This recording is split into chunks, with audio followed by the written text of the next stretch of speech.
Okay guys, dati-rate, dito ko rin nalagay yung yung 20 peso coins ko. So, pag napuno po ito,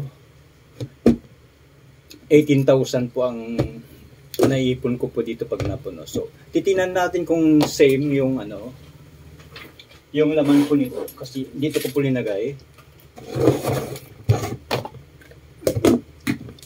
Ayan. So, titinan natin kung magkaparehas sila ng dami. Actually, hindi pa puno ito, kaso nga lang, kailangan ko lang buksan to kasi nagkasabay-sabay ang mga bills. Hindi kaya ng aking budget. Kasi magbabayad ako ngayon ng SSS ko. Nagbabayad kasi ako ng SSS quarterly, so wala akong pambayad. Hopefully, makakakuha po tayo dito ng pambayad ng SSS. Kasi ang bayad ko ng SSS is more than 5,000. Ang SSS ko kasi is 1,950. Tinuloy-tuloy ko po yung OFW ko para hindi na mababago yung bayad. Kaya ang monthly ko is 5,000 plus.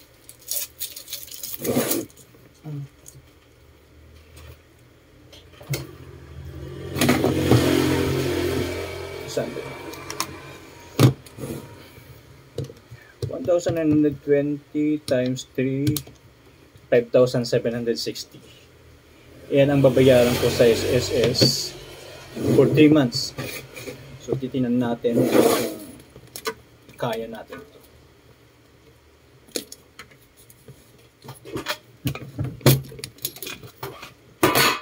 Wala, hindi pa pupuno.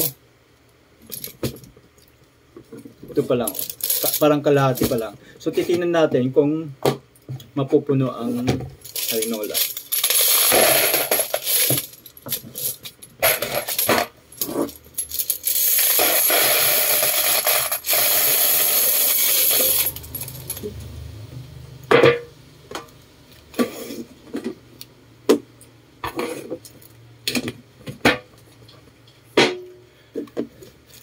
So, ganito po yung laman nung sa lata.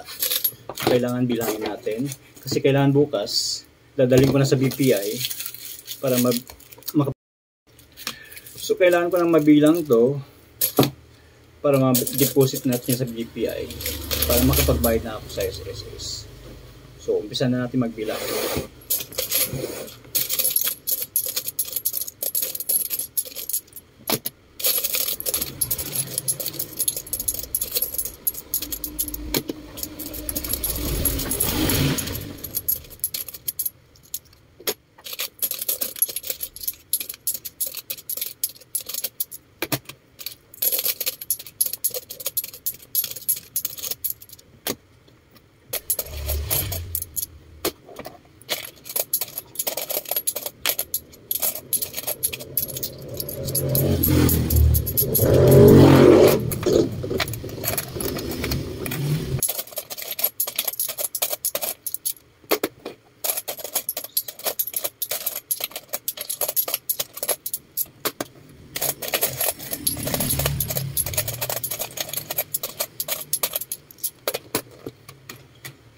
Okay guys, naka 6,000 na tayo. So, pasok na yung yung SSS ko.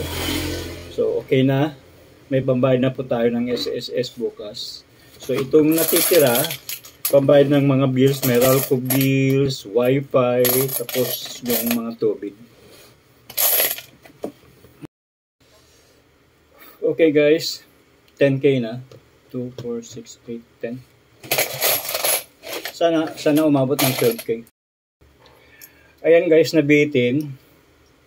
So, kailangan pa natin ng 140 pesos para magiging 12K.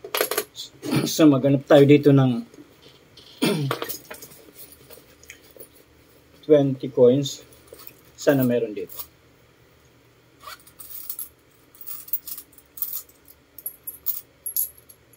Okay guys, sakto ng 12K. So, ilalagay natin sa plastic.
Okay guys, tapos na po ang ating deposit. So, uwi na po tayo kaagad.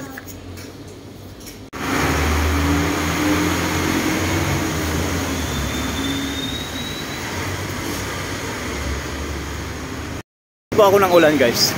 Kailangan tumakbo tayo. Wala akong payong.